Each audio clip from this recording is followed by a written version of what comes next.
So far you learned how to create your own module, and you also learned how to require the core Node.js modules. Now in this lesson you'll learn how to use third-party modules from npm. Okay, so let's go to npm, and as you can see here, npm is the package manager for JavaScript, and it is the world's largest software registry. So what happens here is that software developers from around the world have already written a lot of great programs, okay, and they have made them available for the whole world as an open source projects. So those projects are available in npm.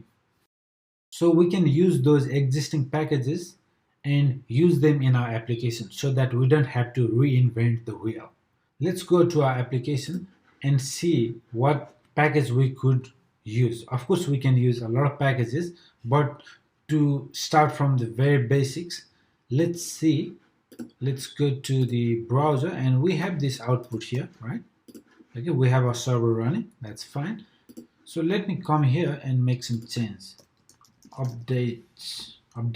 Okay, so I made some change in my server. Okay, so let's go to the browser and let's refresh. But we don't see the updated code, right? We still see the old code. What's going on? What's going on is the server, every time we make some change, we need to restart the server. So I can do Control C to stop the server and run the server back again.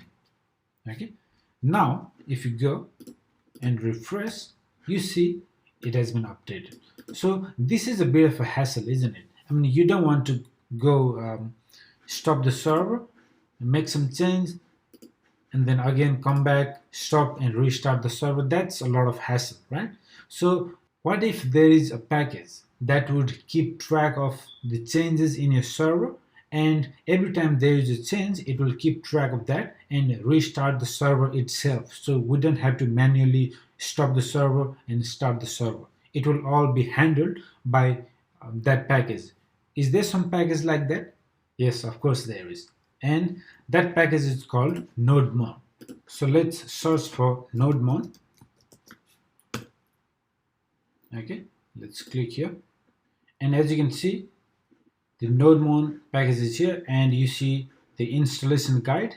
This is how you install, and you can see the figure, weekly downloads nearly 1 million. So this shows how popular this package is. This package, let's say we want to use. The first thing we need to do is we need to create a package.json file. Okay, so that is a bit of a setup we have to do with our project before we are able to run this command to install this package. Okay, so let's go to our project. Here the server is running. Let me stop and let me initialize my project with npm. Okay, and you can do that using this command npm init. So init means initialization. So when you have node installed, you get access to this command npm init. Hit enter, and it will ask you a couple of questions. The package name, if you want to give, you can give a new name or something like that, but for now let's just accept the default name here. Version, let's hit enter, let's accept that. Description, you can write something like learning Node.js. Entry point, that's fine. Test command, hit enter. Git repository, we don't have at the moment, just hit enter. Keywords, just hit enter for the moment. Author, give your name. License, it's fine, hit enter. So is this all okay? Hit enter, yes. So with all this information, it has created a new file called package.json. If you go to our project here, you can see a new file has been created called package.json. Okay, so it is in JSON format, and it has the name, version, description we gave, okay, and it has the author name, everything. So based on the information we put in the terminal, it has created this beautiful package.json file. Okay, now with this we can install any of these packages and use in our application.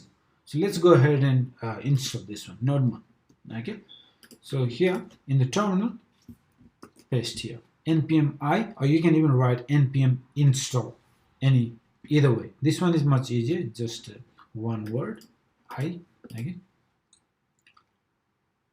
Okay, so it has been installed. Let's go to our project, and as you can see here, we have a new folder created called node modules.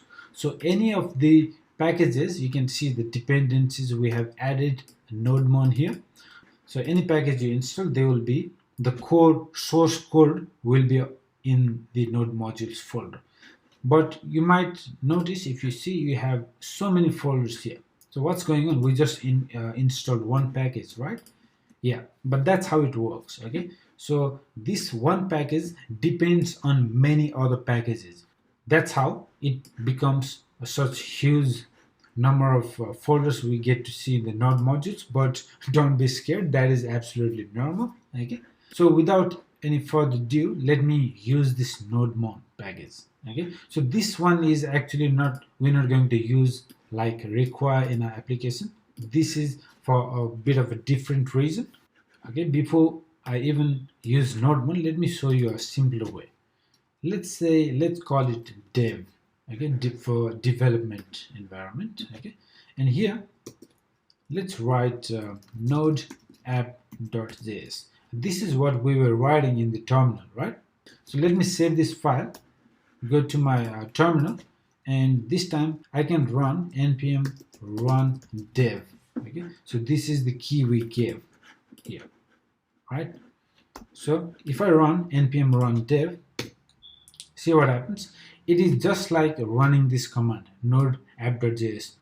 So let me go ahead, and instead of running this like so with node, let me use nodemon. Okay, if I stop the server and restart again npm run dev, now this time it's not node app.js, it is nodemon, and you can already see some changes here. Nodemon is watching for any changes. Okay, now of course it works. Let me change here. Okay, let me get rid of the number, let me get rid of this thing, and let's keep it the way it was before. Save this file. Now once you save, it automatically keep tracks, okay, of any changes, so we don't need to stop the server and restart again. Since we are using nodemon, I can go to the browser and restart, and you can see it updates. Okay, real update. Let me save, come here, refresh, it works. Okay, so thanks to nodemon and thanks to npm, we got a real taste of what it feels like to use packages from npm, right? And this is just the beginning. In the next lesson, let's use another extremely popular package called Express to build a custom server. Okay, so let's give that a try in the next lesson. Thank you.